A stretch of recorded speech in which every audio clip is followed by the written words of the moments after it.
ಬೈಲಹೊಂಗಲ ತಾಲೂಕಿನ ಚಿಕ್ಕಬಾಗೇವಾಡಿ ಗ್ರಾಮದ ಹದ್ದಿಯ ಹತ್ತಿರ ಎರಡು ಕಾರುಗಳ ನಡುವೆ ನಡೆದ ಅಪಘಾತದಲ್ಲಿ ಒಂದೇ ಕುಟುಂಬದ ಮೂವರು ಸ್ಥಳದಲ್ಲಿಯೇ ಸಾವನ್ನಪ್ಪಿದ್ದಾರೆ. ಇಬ್ಬರು ಗಾಯಗೊಂಡು ಬೆಳಗಾವಿ ಜಿಲ್ಲಾ ಆಸ್ಪತ್ರೆಗೆ ದಾಖಲಾದ ಘಟನೆ ಸೋಮವಾರ ಸಂಜೆ ನಡೆದಿದೆ. ಹಿರೇಬಾಗೇವಾಡಿ ಗ್ರಾಮದ ಅನೀಸ್ ಸೈಯದ್, ಉಮೆ ಹೈಮನಾ ಸೈಯದ್ 1 ವರ್ಷದ ಮಗು ಅಹಮದ್ ಸೈಯದ್ ಸ್ಥಳದಲ್ಲಿಯೇ ಮೃತಪಟ್ಟಿದ್ದಾರೆ.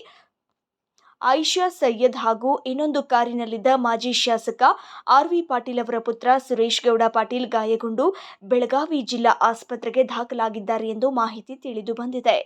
ಸೈಯದ್ ಕುಟುಂಬ ಗೋಕಾಕ್ ನಗರದಲ್ಲಿ ಸಂಬಂಧಿಕರ ಮದುವೆ ಮುಗಿಸಿಕೊಂಡು ಆಲ್ಟೋ ಕಾರಿನಲ್ಲಿ ಬರುವಾಗ ಚಿಕ್ಕಬಾಗೇವಾಡಿ ಗ್ರಾಮದ ಹತ್ತಿರ ಮಾಜಿ ಶಾಸಕ ಆರ್.ವಿ. ಪಾಟೀಲ್ ಅವರ ಪುತ್ರ ಕಿಯಾ ಕಾರನ್ನ ಓವರ್ಟೇಕ್ ಮಾಡಲು ಹೋಗಿ ಆಲ್ಟೋ ಕಾರಿಗೆ ಎದುರಿನಿಂದ ಹೊಡೆದಿದ್ದರಿಂದ ಸ್ಥಳದಲ್ಲಿಯೇ ಮೂವರು ಮೃತಪಟ್ಟಿದ್ದಾರೆ.